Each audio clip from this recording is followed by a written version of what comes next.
Over the last few years, this old shed has just gotten worse. The floor is absolutely rotting out. I've had to put some 4x4s to keep stuff off of the floor. It's very spongy. The back wall is obviously failing, and it is just a little bit too short. I think the door itself sits at maybe 5 feet. So when you're getting in and out, you have to duck. And I've hit my head on this way too many times. This is a metal, this is sharp, and it is not friendly. These doors also really suck. So it's time for a new shed, because I am done with it. And if I get a new shed, then I can take the track in and out a lot easier. I'm getting my 2 tons of gravel for my shed tomorrow, which means today I have to get the base for the shed dug out and ready to lay some gravel.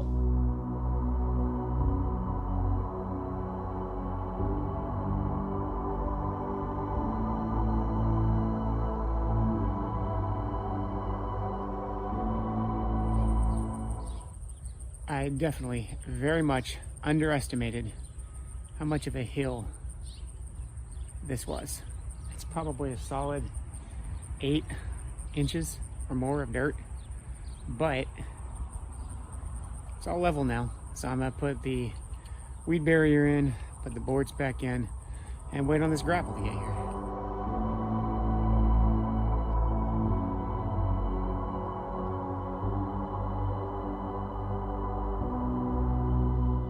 And after 2 hours of hauling gravel, I got it filled. So tomorrow I might see about renting a camper and getting this all flat.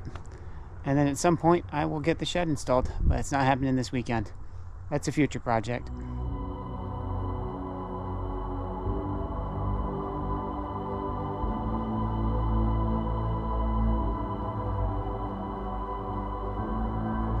So since today is the last 60-degree day for probably ever this year, we're going to go ahead and get this shed put together now that we've got the base ready to go. So there are 4 very large, very heavy boxes. This is Lifetime 6415. It is a 13 by 11 shed. I tried to see if I could find some assembly videos, but I really couldn't. So here we go. This is going to be a fun one. Hopefully we can get it done today.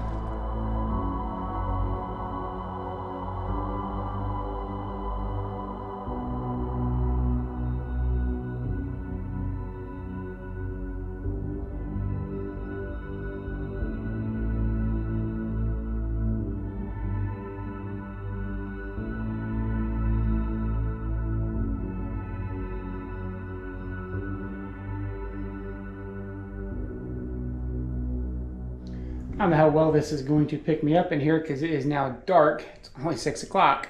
Imagine that. But we managed to get the walls and roof up on the shed. So now I get to work on all of the screws around the bottom of the roof. Tack a couple more screws that we were missing because we weren't sure we had enough. And then we will get the windows done tomorrow because tomorrow's not supposed to be too terrible. But yeah, it's looking pretty good. It was kind of flimsy before we got the roof up, but now it is very secure. We are having an issue with the door though. Door doesn't close. The right side is up about 1/4 inch higher than the left side.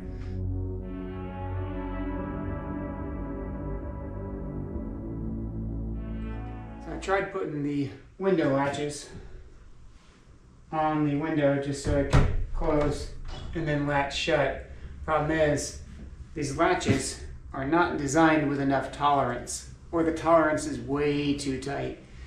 They are snapping the plastic on the frame, and they're snapping the plastic on themselves. And they are not, once you get them on here, they do not move at all. So I'm just gonna have to maybe take a drill bit, drill this out a little bit, make this a little bit more friendly to latching. In the meantime, I will just lightly tack these on the outside and be done.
So now that I've had the shed a little while, I figured I'll go ahead and do an update on how it's doing and what I think of it.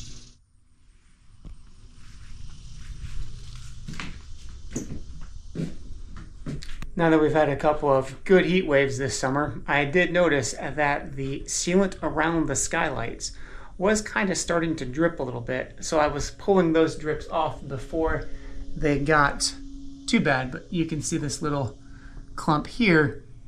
There was larger clumps that were heading down towards the ground that I didn't want them to drip on the floor and then create a bigger mess. So I've got a whole bunch of just ooey gooiness on this shelf right here. These shelves take standard double rail shelf brackets, so that made that really handy. I have been quite happy with this.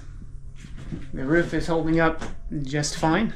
We've had a couple of really strong storms this year, really strong, with some very strong winds, and this has held up fine, even without a couple of brackets that I may have forgotten to put on here because the instructions weren't always clear as we were putting it together, but you can figure it out eventually. The windows I did get to properly bore those out, and they do open and close just fine. I also do not have this anchored to the ground in any way. It is just sitting on its foundation and it's holding fine. I did also plug up all of these holes. You'll see I put expanding foam in all of the holes, the gaps, and everything around the bottoms of the roof, into the corners, just to keep all of those unwanted guests out. Unfortunately, I didn't keep the spiders out. There's quite a few spider webs in here. Overall, I am very happy with this shed. It is held up well. It's held up better than my fence has held up. It's currently collapsed into the side of the shed, but you couldn't notice because the shed is holding up fine. So I would definitely recommend it. It is the Lifetime 6415 11 by 13 shed. It's extremely roomy in here. I have room for activities for days. I can take all of the stuff out of my old shed, put it in here, and have plenty of room to spare. It's going to be nice. Can't wait to actually start using this shed and taking advantage of having an outdoor storage / workspace. So if you've been thinking about replacing your shed or getting another shed, this one is a very good option. You can find it on Amazon. It only cost me $3,000 when I bought it last year. I will put a link in the description if you're interested. Hope you enjoyed the video. Thanks for watching.